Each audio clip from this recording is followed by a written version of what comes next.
Hi everyone, my name is Roya, and sorry I don't look as nice today. I just didn't have time to, film this. I wanted to film this and get it up as soon as possible, so I didn't want to wait until a better day when my hair isn't so messy or any of that stuff. But basically, I am making this video as sort of a response to the fact that a couple of really awesome booktubers who I'm sure many of us know were pretty much harassed by this chick who for some reason seems to think that diversity is not important in fantasy books, which makes no sense.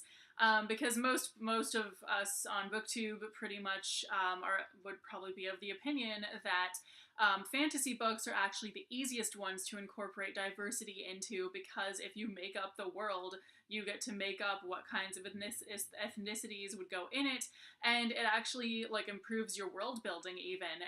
But basically this chick just would not notice that at all, and she just kept saying that diversity only makes sense if it takes place in the real world and blah blah blah. And I kind of thought, you know what, seriously, if you think that people of color don't belong in fantasy books, that basically means that you're assuming that people of color don't read fantasy, which is so not true. I have compiled a list of books that I have here that are fantasy, high fantasy or sci-fi, that take place in other worlds, or at least far future versions of this world, that all incorporate people of color into them. So I'm just going to show them all to you. So the first one that I have here is Neverwhere by Neil Gaiman, and Neil Gaiman just overall does a really good job of incorporating diverse major characters into all of his books almost. This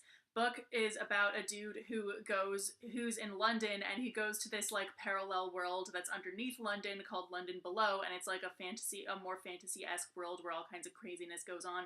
And one of the people he meets there, who is a fairly major character in this book, is a chick who is a black woman, and she is badass as fuck, and I love her, and she's my favorite character in this. Next, we have Green Rider by Kristen Britton, and this first book actually isn't very diverse, but from the second book onward, we do get some diverse characters, including one of the main character's fellow Green Riders, who is a black girl, and she's really awesome. Next, we have Rebel of the Sands, and this is a fantasy book in which the entire cast of characters is Middle Eastern-esque, and that makes me really happy because I'm half Middle Eastern, and I love seeing Middle Eastern-ish people in books, and this is just such a good book.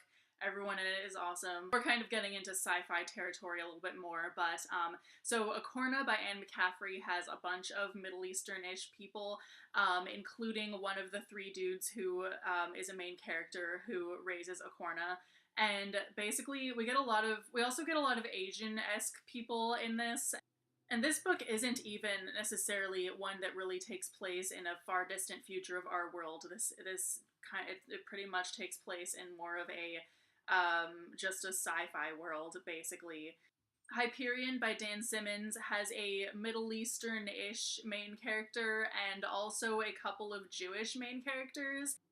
There may also be other ethnically diverse people in this, and I just didn't catch on what ethnicity they were, but yeah, because there are a ton of people in this book. The Long Way to a Small Angry Planet, which a lot of you guys probably know by now, is full of diverse and multicultural people, and basically the entire cast of main characters, of the ones who are human, pretty much all of them are ethnically diverse, and that is super, super cool.